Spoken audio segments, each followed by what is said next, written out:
Great morning. Oh, we can do better than that. Great morning.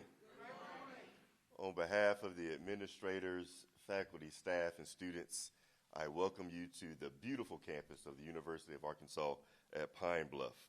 To our 57th Attorney General of Arkansas, Mr. Tim Griffin, we welcome you to campus and we thank you for spending time with us today as you advocate for the One Pill Can Kill initiative focused on opioid education and prevention that benefits not only college students at UAPB, but also across the state. Thank you for championing this work. Thank you for caring about our students and our society. And thank you for joining us in Golden Lions country today. We welcome each and every one of you, and we hope that you have a great day. At this time, I'll introduce Mr. Glover, our director of our Health and Wellness Center.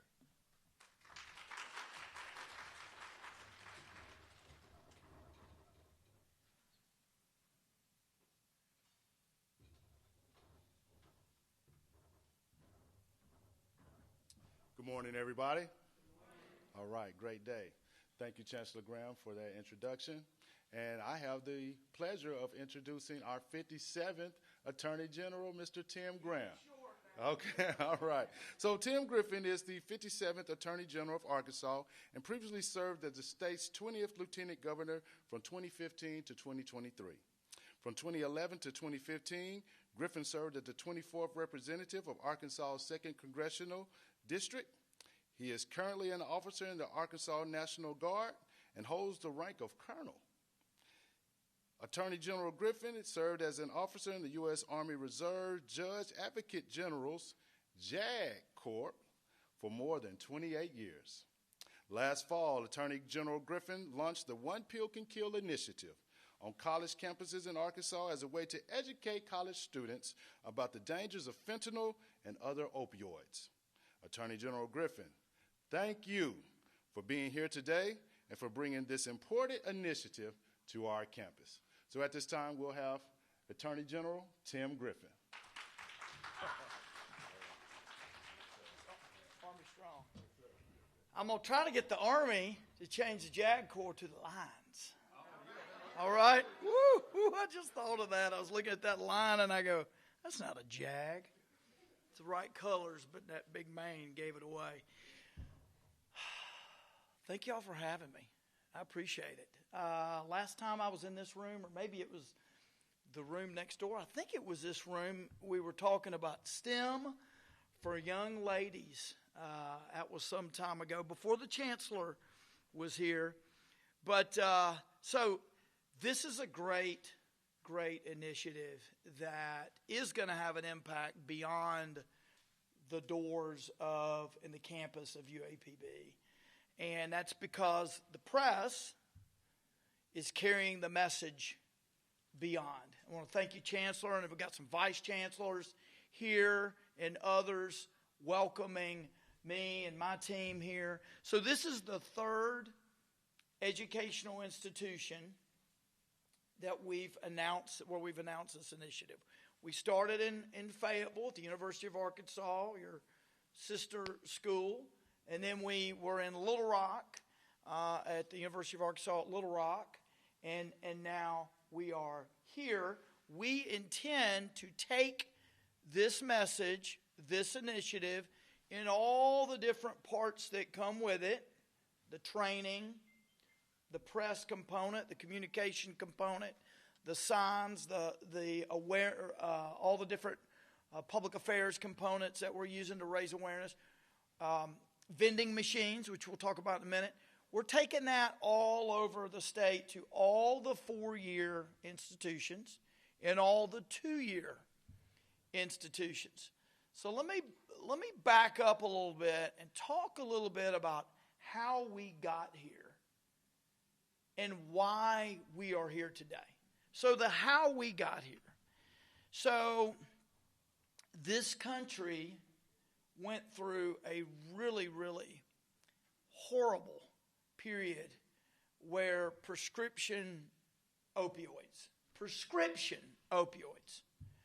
were killing Americans all over the country. Overprescribed, people who were addicted, There was a lack of education in some quarters, and people still struggle with prescription drug opioids. They play a role in medicine, but they are very addictive and very dangerous.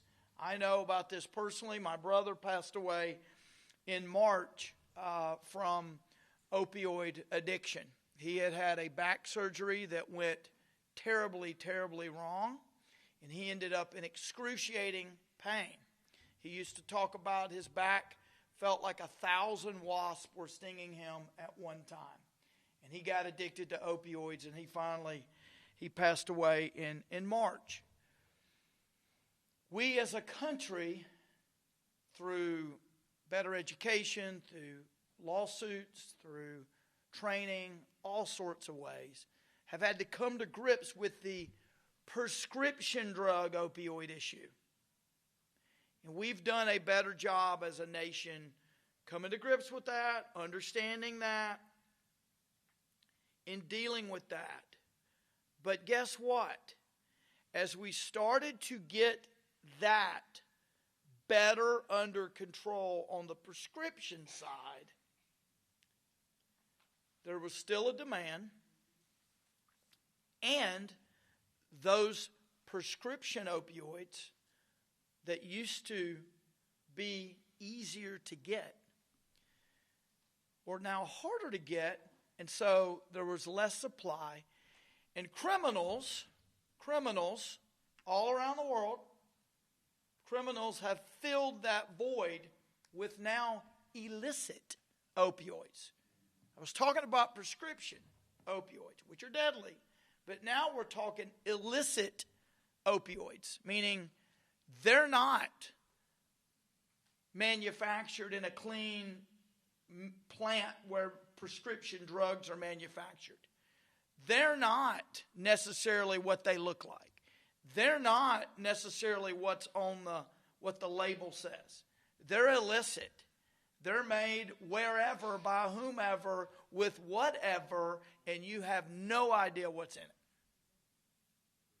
So in some ways, we went from an addiction problem where the drug was the known quantity.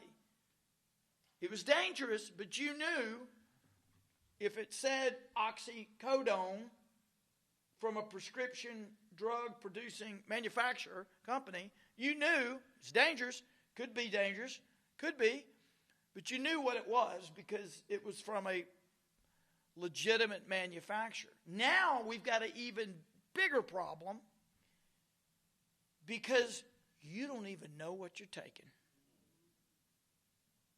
Hence, one pill can kill. Literally. You don't even, it's not a known quantity anymore when you hold the pill. Because whatever it looks like may or may not be what it is. Wherever you think it was made, may or may not have been made there. So who's doing this now? Well, criminals, because there's a need, there's a demand, and the supply on the prescription drugs went down. More difficult in some ways to get. Tighter controls on overprescribing. More education among healthcare providers about the dangers of that. Even my brother, who was initially, after his surgery, given all these prescription opioids, I got him to a pain management doctor that says, look, you're still going to need opioids for the most serious pain, but we're going to have a sliding scale of some non-opioid options. That's all prescription drug stuff. He knew what those pills were. Now we've got China. This is all well documented. China is shipping the ingredients to south of the border, Mexico, where illicit opioids are being produced. It's really hard to call them manufactured because they're sort of just making them wherever they can make them. Pots and pans and wherever else they're making them. And they're using just about anything they can. And in fact, now they are putting fentanyl in with cocaine and all sorts of other drugs, because whatever they're selling, they want to make it that much more addictive, which makes it that much more deadly. So this is a crisis, and it's really urgent, because in the old reality, when you looked at a prescription drug pill, you could look at it and say, I know what this is. I know what the risk is. Now, you have no idea. If you're at a party, someone hands you a pill, you have no idea if it's what they tell you. Even if you think, well, that's what this pill looks like. You have no idea.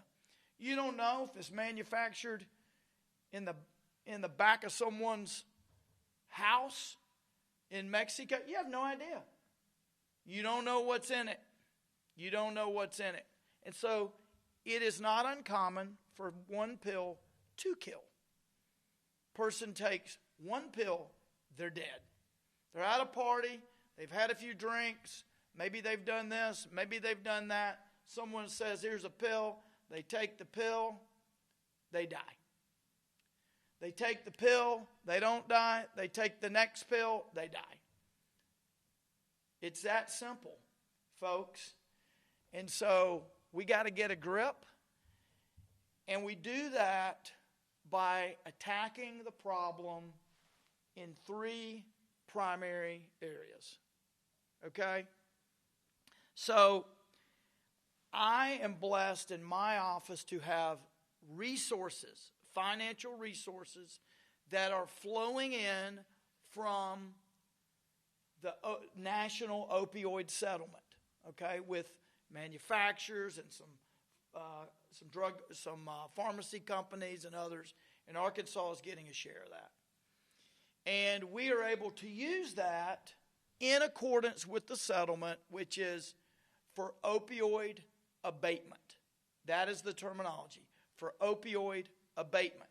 So we can use this on a number of fronts, specifically the three I mentioned. Number one, which is prevention. Prevention is all about making sure you never take the pill. You never go down that road. You never risk your life. You never make that wrong decision. That's what prevention is all about. That's primarily what one pill can kill is all about. Just educating people. Because most folks, thank the Lord, don't want to die. And if they knew they'd take that one pill, maybe they wouldn't take that pill. And that's our focus, right? That's primarily our focus. So let's call that first category prevention. That's educating, raising awareness, that sort of thing. Talking about it like I'm doing now. The second category is after someone's made the mistake. They've made the wrong decision and they're addicted. That's what I call treatment or recovery. Okay? That's the second. We hope they never have to get to the second, because we want to stop it. But some people make bad decisions, and we want to help with treatment. So we're using funds to help in that regard, to help with treatment facilities in Little Rock and Fort Smith and all over the country, all over the state. And so we use that in that middle category. Now, part of what we're going to do here relates to the middle category, because we're going to have Narcan training. And we're going to provide Narcan. I think we've ordered a vending machine where you will know where you can get Narcan, where you can get it free, what it is, what it does, why you would need it. Well, you wouldn't need it if no one's ever taken the pill. It's in that middle category. They've made a mistake and you may need that Narcan to save their life. If one pill can kill, one Narcan sometimes can save. So that's that middle category. And then the third category is law enforcement. We have money to help on the prosecution, investigation, go to prison side of things.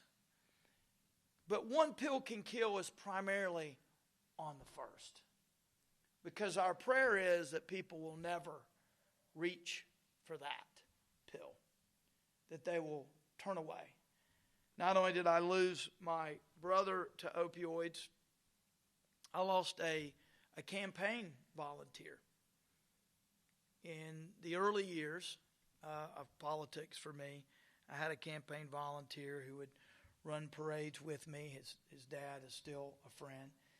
And he went to college, was in a fraternity, young, energetic, attractive, intelligent, got addicted, ended up dying of an overdose. And if you saw pictures of him, you'd say, man, that's the most clean-cut, law-abiding looking kid. He was a great kid. Made a mistake. And it killed him. So that's ultimately why we're here. We're here to help people understand the danger. And really, we want to equip student leaders. We've got a lot of student leaders in here. The goal of One Pill Can Kill is certainly to reach as many students as we can. But in the Army, we talk about force multipliers. Individuals who have an impact beyond their one. That's what the student leaders are going to do, right? You're going to be trained on this stuff, and you're going to be force multipliers. Whether you're student government leaders, whether you're leaders in the Greek system, whatever. You are in a position to take the message, to take the training, and to multiply the force by spreading it beyond. And we'll be having that training today. So this is what we generally do. We're going to a university, a 4-year or 2-year college. We're doing this part of it to spread the word, and then we're having that student leader training and equipping student leaders to go out and carry the message that we're talking about. And in some of our communities, we're doing law enforcement training as well. And this is not a one-time thing. We want to have a conversation with y'all. If certain things are working, if you need more Narcan, if we need to move the vending machine to a better location, we want to continue to work with y'all. And none of this is costing you anything because we're using the opioid funds to pay for the Narcan, to pay for the vending machine, to pay for the training, etc. I think we even bought lunch, didn't we? We did? Okay. Best way to reach people is sit down with some food, get to know them. Anyway, I appreciate y'all's hospitality. I don't know, Chancellor, you want to come up and take some questions with me? All right, let's do it. You can come up too. Heck, if we could fit, we all come up. But that ain't going to happen. Yeah. Go ahead. I got a mic. Yep. Hi, nice to meet you. Welcome to the University of Arkansas at Pine Bluff. Thank you. I currently serve as the 104th Student Government Association Great. President. I have one question for Yeah. you. Arkansas leads the nation. Some reports say that we lead the nation. They have been proven statistically right when it comes to how we rank with opioid crisis. You as Attorney General who works with our super red majority, what legislation are you lobbying? What legislation are you trying to put forth that can help solve this? Yeah. We see that you're doing right now, going across college campuses, educating. But we do need laws that will help this. So what are some of the laws that you are lobbying for? Yeah. So appreciate that question. A couple things. There have been recent reports that we've made significant progress in this state on this issue. But it has to be done. Make no mistake, there's no press conference you're going to have that solves it. There's no magic wand. It's community by community by community. And some communities don't have access to some of the expertise in this area. So one thing, before I get to the legislation, I'll mention, one thing we did is we got a proposal from a doctor here in the state who said, there's a lot of underserved rural areas that just don't have access to opioid treatment. What if we get a large sort of go to a football game type RV, big, and let's get it fitted out as a clinic with, like, you walk in there and you think you're in a doctor's office. And let's fill it with experts in this area. And I said, give me the specifics, but I think that's something we can get behind. And we did that. It ended up costing, I think, $700,000. And that RV goes town to town. In some towns, my understanding is they have a schedule, so they're there every Monday or whatever.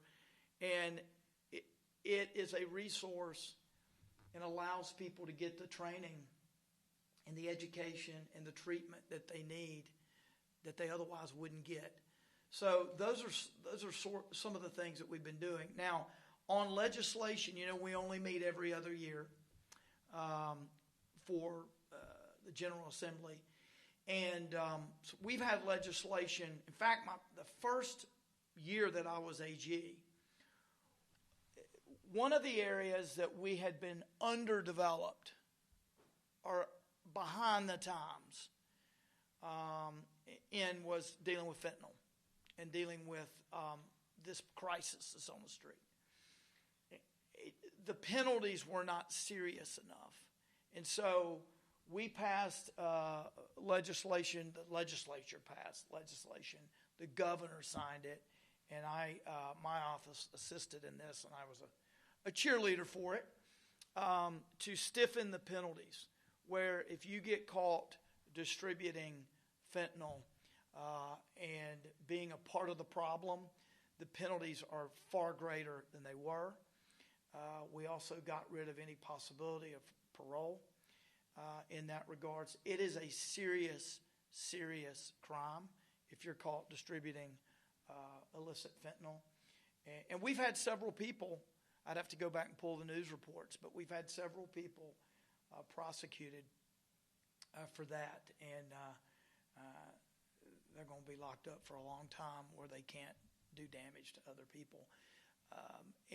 So that's been the big push, is to send a signal that this is serious. Now, one of the debates that we had when that was being brought up in the legislature was whether that should be a standalone fentanyl-related bill, or whether we should or law, or whether we should just enhance penalties that were already on the books. And I made the case that no, this needs to be separate. We need to send a signal that this is something altogether different, and this is a big deal, and we're going to punish people accordingly. And I will tell you, we've had widespread across the political spectrum support for this sort of thing.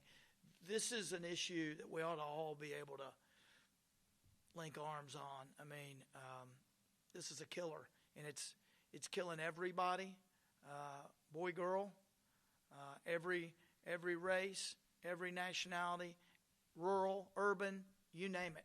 It's killing, and so this has been something that we've just had a lot of agreement on.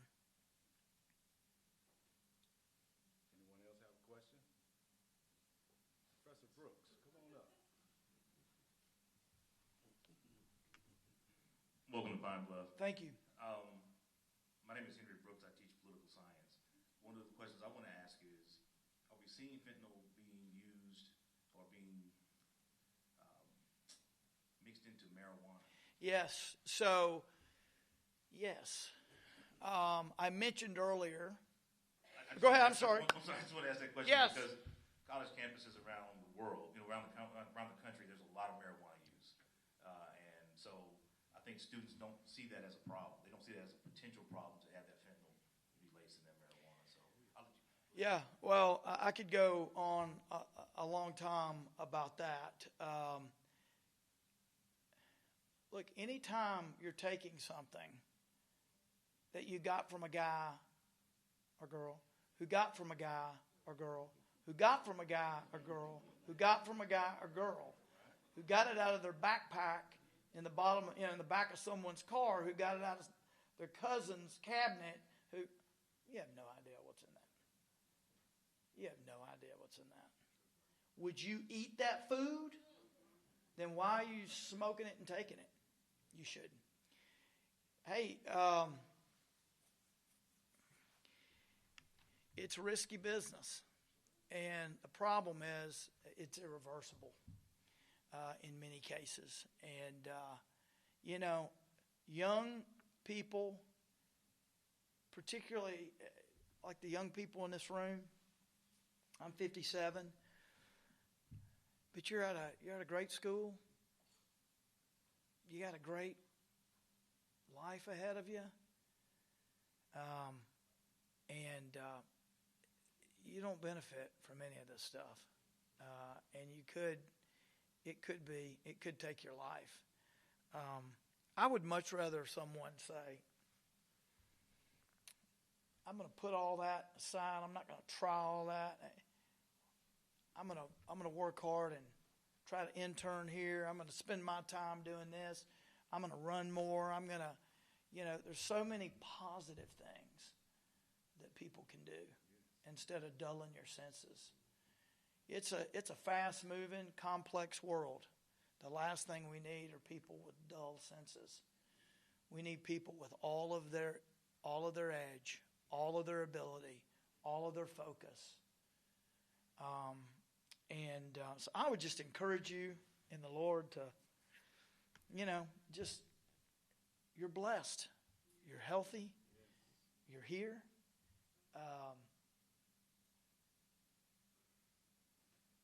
That's a big deal. And a lot of people would trade with you. Yeah, you got your achievement primarily has to do with how hard you work and how hard you want it. And I would encourage you to take these things that distract, that dull your senses, that reduce your interest in achievement, put those all to the side. And whether you're an Olympic athlete or not, have the mindset of one. And you'll be blessed. You'll be blessed. Thank you. So I think we have time for one more Yeah, let's question. take one more. Yes. One more question. I just want to reiterate again, welcome to Pine Bluff. Thank you. I'm the Public Relations Director for Student Government. And I just have one quick question. So we do understand that fentanyl is like a serious thing and it's something that should be taken serious, but Arkansas has one of the highest prescription rates for opioid-related medicines. So what are we doing on our end, as Arkansas, the whole big pharma, so to speak, accountable for this? Yeah. Well, so far, my office has won $140 million from them, and the state overall has won $140 million times 3. The county's won $140 million. The city's won $140 million. And we have a lot of tracking in place.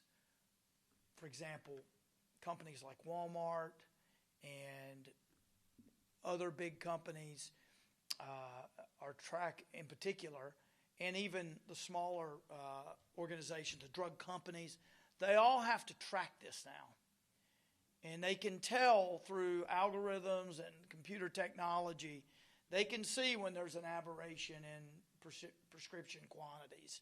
And there's a lot of technology and capability to monitor the flow of prescription that we did not have before. And that came out of this very painful journey that, as I mentioned, people close to me were on. And so it's always an issue. I will say, I don't know what statistics specifically you were citing. I will say I'm not a doctor, didn't even stay at a Holiday Inn Express. But I do know that there's a much greater sensitivity and understanding, and it's reflected in the training and at med schools and in health departments. I think there's a much greater sensitivity in the healthcare world to opioids and the dangers of opioids. They are a drug that, when used properly by medical professionals, can be used in a way that is consistent with taking care of people. But they are very, very addictive, and there has to be guardrails, and there has to be an understanding of that. And I think we've gotten a heck of a lot better. Not perfection, not on this earth, but we've made great strides there. But look, I think in my office, One Pill Can Kill is specifically focused primarily on illicit opioids, but make no mistake about it. I talked about prescription drug opioids at the beginning because it's all part of the same potential risk. Some are riskier than others. For example, as I said, if you take a prescription drug, you know what you're taking. Doesn't make it not dangerous, but you know what you're taking. And you know what one pill will do or not do. The danger there is not always necessarily one pill with prescription. It's the addiction. But with the illicit, you could be gone. Because you're about the 50th person maybe to touch that, to handle that pill. Who knows? It wasn't produced in a medical grade facility with medical grade ingredients by people who were trained. It's produced by people that don't care. The illicit stuff is produced by people that don't care if you live or die. And they don't care if you die because there's plenty more waiting in line to buy their highly addictive trash. Thank y'all so much for having us. Thank you for participating in this. And God bless you. I appreciate you.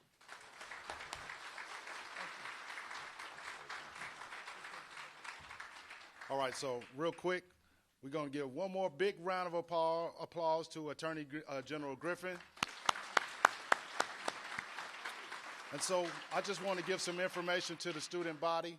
As Attorney General Griffin mentioned earlier, we are going to have a workshop and a training at 4 o'clock p.m. right here in this very room. We will have food, games, and prizes for you guys. But we have volunteers from the nursing department who are going to come and work with Attorney General's staff, and they're going to be doing trainings, teaching students how to properly use Narcan.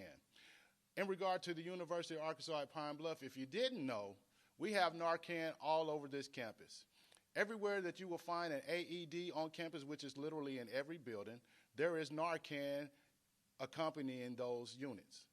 We also have a collaborative agreement with the Arkansas Police Department, in which they supply us with Narcan on a regular basis. And as you heard from AG Tim Griffin earlier, his staff and his people are also willing to help us receive supplies in regard to Narcan and opioid overdose medications. So we are well equipped here at the university.